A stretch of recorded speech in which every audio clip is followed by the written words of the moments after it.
క్రెడిట్లో Shiva capital కూడా select చేశాను. ఇద్దరికి ఈక్వల్గా వచ్చేసింది. సో వాడు ఇదే చెప్పింది 29th ట్రాన్సాక్షన్లో.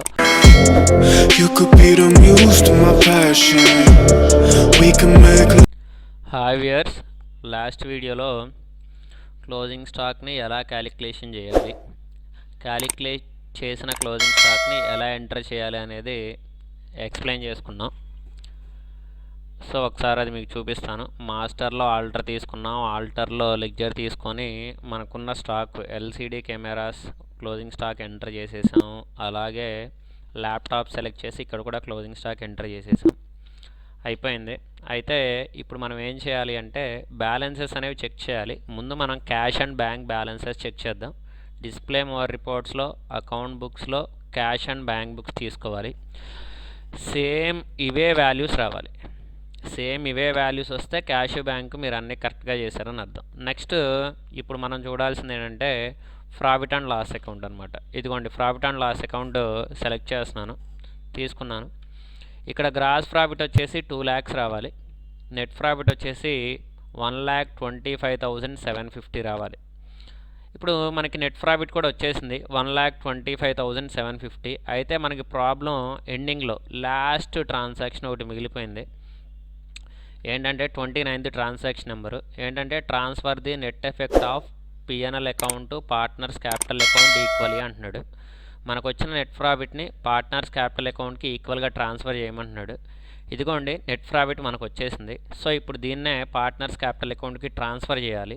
అలా చేయాలి అంటే దానికి ఓచర్ అనేది మనం రికార్డ్ చేయాలి. ఆ ఓచర్ అనేది ఎక్కడ రికార్డ్ చేస్తామంటే ముందు ఇక్కడ ఓచర్స్ ఓపెన్ చేసి F7 జర్నల్, ఇదిగోండి F7 జర్నల్లోకి వెళ్ళి డెబిట్లో ఇక్కడ ప్రాఫిట్ అండ్ లాస్ అకౌంట్ తీసుకోవాలి.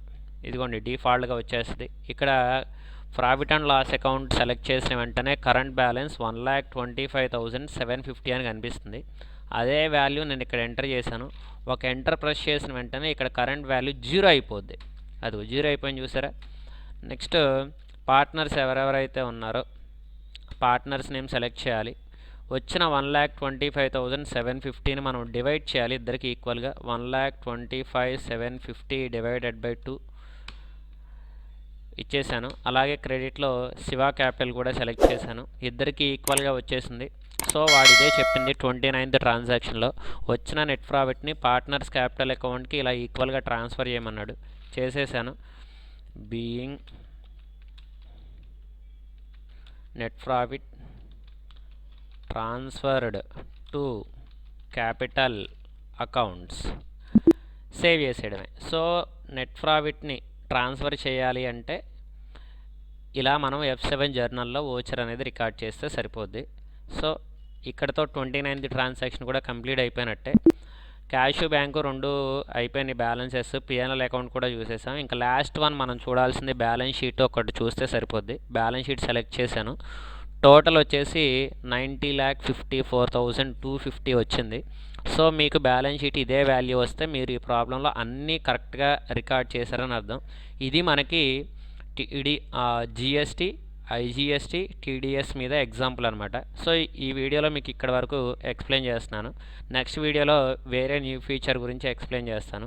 ఈ వీడియో కనుక మీకు నచ్చితే లైక్ చేయండి, షేర్ చేయండి, సబ్స్క్రైబ్ చేయడం మాత్రం మర్చిపోకండి. Thank you.